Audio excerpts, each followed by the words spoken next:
This video is brought to you by Squarespace. Paul McCartney has just released a brand new Wings compilation, simply titled Wings. It's beautifully designed and packaged, but it raises an intriguing question. The songs are the same ones people laughed at 40 years ago. So what's really changed?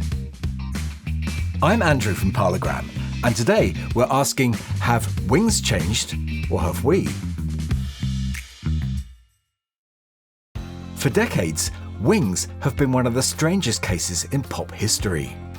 A band that sold millions, filled stadiums, and recorded some of the most recognisable songs of the 1970s. Yet they were constantly put down by critics. But McCartney never stopped. He kept releasing albums, touring, even making films. And half a century later, we're still listening, and in many cases, hearing those songs differently. Because it's not Paul or Wings that have changed, it's us, critics, fans and culture that have. 1978.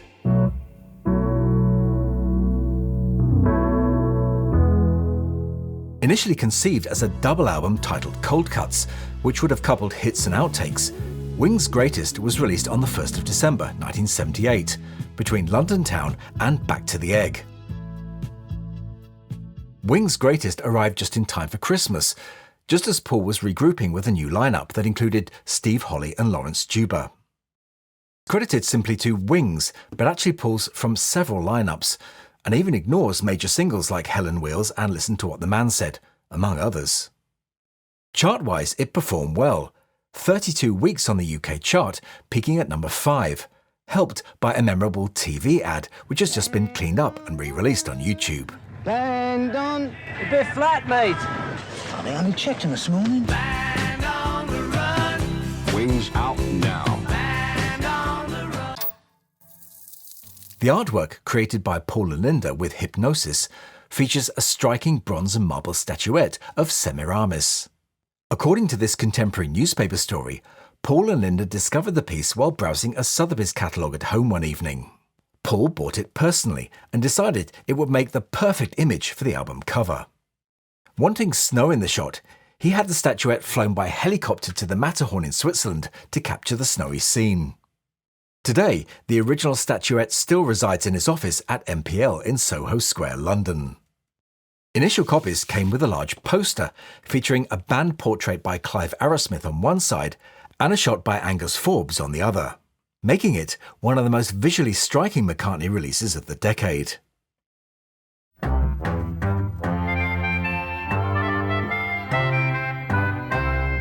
By 1987, McCartney was both a national treasure and, to some critics, a punchline. Released after the commercial failure of Press to Play, his next hit set, All the Best, reached number 2 and stayed there for 21 weeks. It was full of brilliant songs, yet much of the press still couldn't resist sneering. McCartney's warmth and optimism just didn't fit the cool, cynical mood of the late 80s. It would take years before writers started hearing those records differently. And it wasn't just the critics who rethought Wings, even Paul did. In a 1987 NME interview around the same time as All the Best, he was asked if any of his recent songs made him cringe. Cringe? Yeah, there's a few. The lyrics to Press were pretty depressing, pretty corny. I don't really like Hi Hi Hi, although some people really go for it. To me, it's a bit flared trousers, bootlegs, festivals, very hippy-dippy. I hear it now and cringe and think, did I really do that? It's funny because Hi Hi Hi is now one of the most celebrated Wings singles, and it's on this very compilation. It shows that even Paul's own relationship to his past work has evolved. The songs didn't change. His perspective did, just like ours. Then, in 2001, came Wingspan, a turning point. Paul McCartney, Wingspan. 40 tracks of hits and history. Wingspan, out now. 2 discs, hits and history, and a TV documentary that let Paul tell the story himself.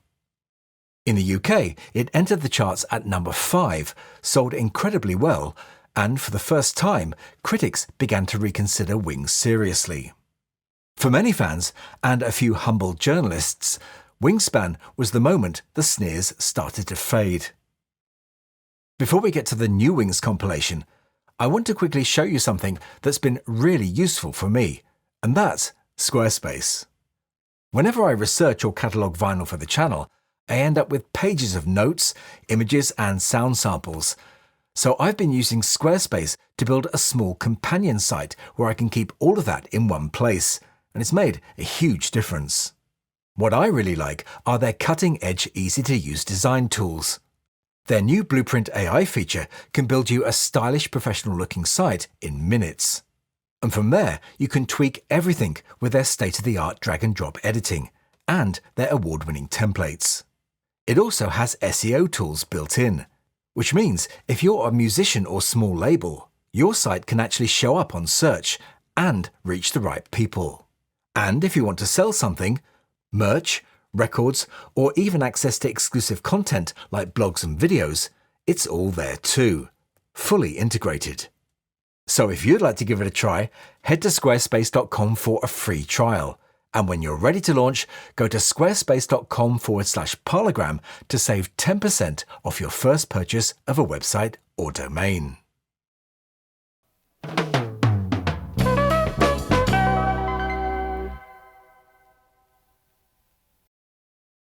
Right, here we go with an unboxing of the new 3LP limited edition colour collection vinyl set of the new Wings compilation. There we go on the sticker, 32 tracks curated by Paul McCartney, 32-page booklet with introduction from Paul McCartney, 2 posters and sticker set, 1 exclusive litho print, 180-gram clear, green and pink vinyl. Let's get into it. With the help of my pick from the characters.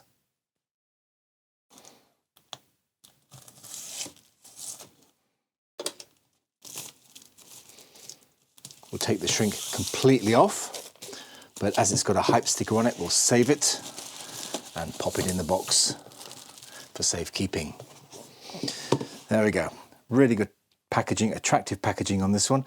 This has a cutout of the Wings wording on the front and pictures of the band peeping through. Looks really nice. There's the spine and all the albums inside. Different colours. B for book, 3, 2, 1. And on the back, got this glossy Wings logo here and the track listing. Very interesting track listing on this set. So let's get into it. Let's first take the slipcase away and have a look at the first album. I will be going through the booklet in detail later, so stick around for that. And first up, we've got all these nice pictures here, and you can see, don't know if you can see that in the light, but Wings is printed on here in glossy relief. You can just see it there. There we go. Wings. It's a nice touch, and all these fabulous pictures of the group through the years.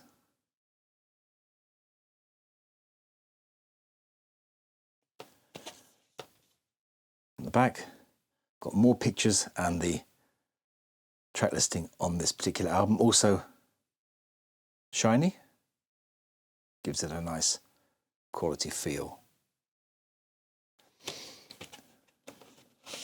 Inside, good to see, we've got a nice poly-lined inner, which is excellent, stops the record from being scratched, although you wouldn't be able to tell very much with the vinyl being clear and coloured, but it's still an important element. This is the clear vinyl, obviously. This is disc 1, there we go, side 1, disc 1, and side 2. Nice vintage purple colour capital labels they used in the 50s and 60s. That's nice. Nice inner sleeve, love that. Something else in here? Yes, there is. There is, oh, I see. This is the inner sleeve which you can put the record in, which isn't poly-lined. This has disc 1 and the MPL credit on the bottom there. Disc 2, as you can probably guess, is going to be the green vinyl. Are they the same pictures on? I don't think so. No, they're different pictures, which is good. Wasn't expecting to see the same pictures on every album. Again, really nice, clear, interesting shots of the group through the years. And there's the track listing for this one. Again, little shiny panel in the middle. This one has a, do this inner sleeve first this time, green inner sleeve with the same logo and writing on the front. And the disc feels a good weight, so it's a good 180 grams. Side 3, again on the purple capital label. And there's side 4. By the way, this was pressed by Optimal in Germany. There we go, there's a sticker made in Germany. So I'm expecting a good press from Optimal because they always do such a good job. Disc 3, again more great pictures of the band, and this time this is the pink vinyl, so you've got Wings in pink, and on the back too. Some more pictures. And the track listing.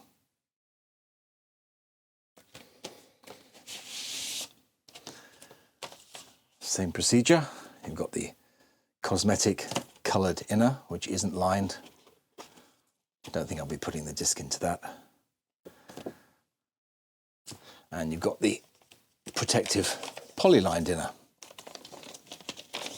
housing this beautiful cerise pink disc. Side 5 and side 6. There's a little blemish in the vinyl there, but otherwise the colour looks good, and again it's a nice weight, which you'd expect.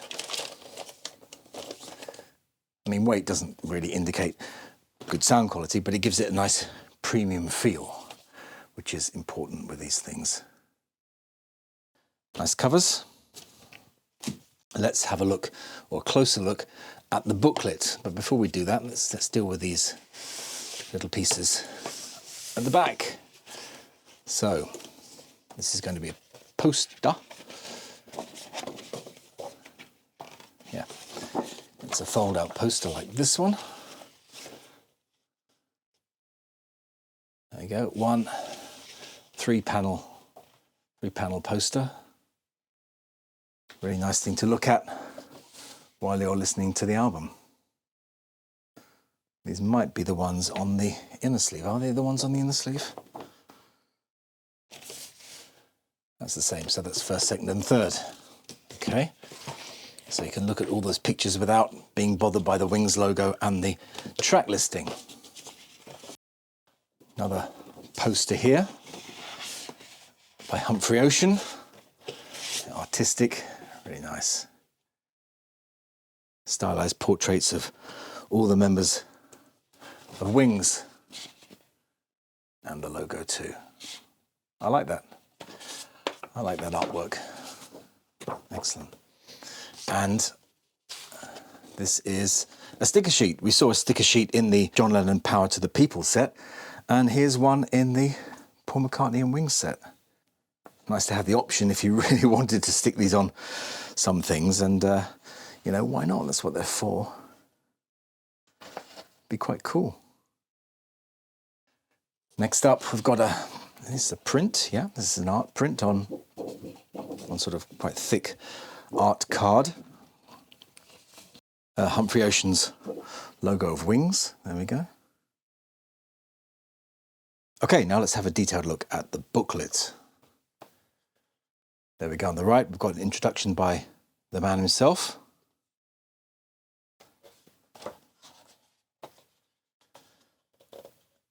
And a foreword by Pete Perfides, along with some more pictures of the group.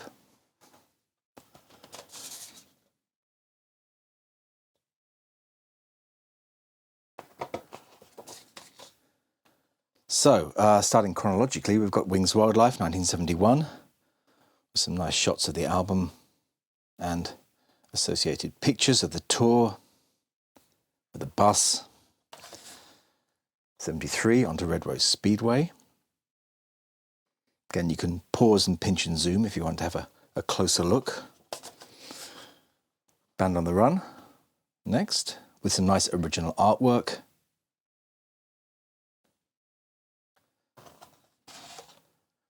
Venus and Mars.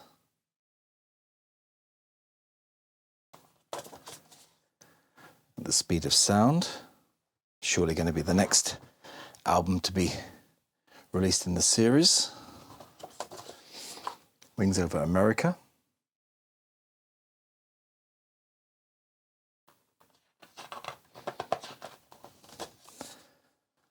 London Town. And associated singles, which really should have been on the album but weren't. Wings Greatest, as we're looking at in our new video.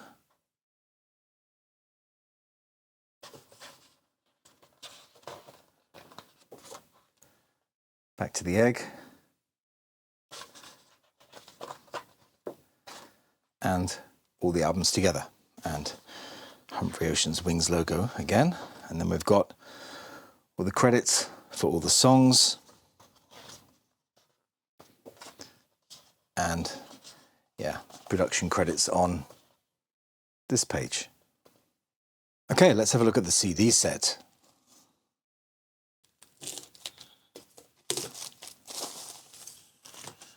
It's the same 32 tracks as on the vinyl, but on 2 CDs.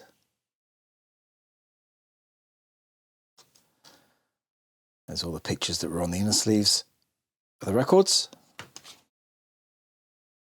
And here's the booklet. Again, looks to be the same content as on the vinyl booklet, but just smaller. Yep, there we go. There we go. And also in the CD set, you get a mini reproduction of Humphrey Ocean's poster. Let's have a quick look at the discs.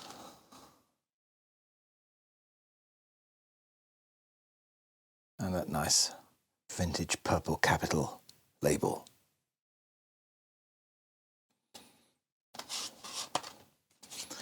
So let's get the vinyl and the CDs onto the system and see what they sound like.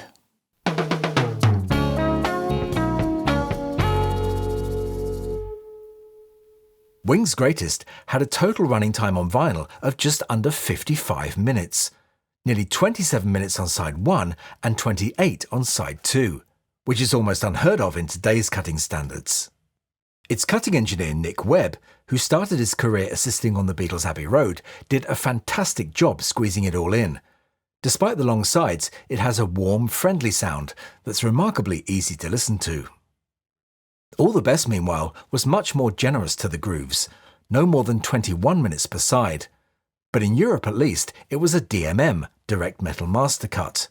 That gave it a noticeably brighter, glassier tone, and when played at the same volume as Wings Greatest, it's not quite as comfortable or natural a listen. The new Wings set was cut by Alex Wharton at Abbey Road. Although I think cut from digital files, he's managed to capture the best of both worlds, the warmth and character of Wings Greatest, combined with the clarity and sparkle of All the Best, but without that DMM sheen.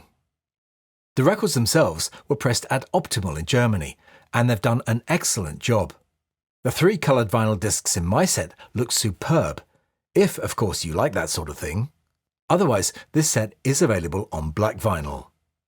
And unlike the coloured vinyl of old, modern formulations sound every bit as good as black vinyl. In fact, black vinyl itself is coloured. Clear vinyl is actually the purest form. Fortunately, all of the discs in my set arrived clean and flat, and all 3 played flawlessly on the turntable. The CD, I'm happy to say, is very dynamic, and as you can see from the waveform of the opening track, Band on the Run, it's not mastered too loud, and certainly isn't brick-walled. I haven't had the chance to review the Dolby Atmos mixes on the Blu-ray yet, but if you have, I'd love to hear what you think, so do let me and everyone else know your impressions in the comments. Now, what's interesting about this compilation is the track list. It's not just a simple greatest hits collection, it's more like a curated journey through the Wings catalogue, arranged like a mixtape rather than in chronological order. You get all the obvious singles like Band on the Run, Jet, Live and Let Die, My Love, With a Little Luck and Mull of Kintyre, but also some deeper cuts that earlier collections ignored. Songs like Some People Never Know, Bluebird, Soily and Deliver Your Children are tracks that reveal the breadth of Wings' sound beyond the radio hits. So unlike Wings' Greatest, which cherry-picked chart singles, or All the Best and Wingspan, which combined hits and solo material, this one genuinely is a band retrospective, an effort to present Wings as a complete, cohesive group.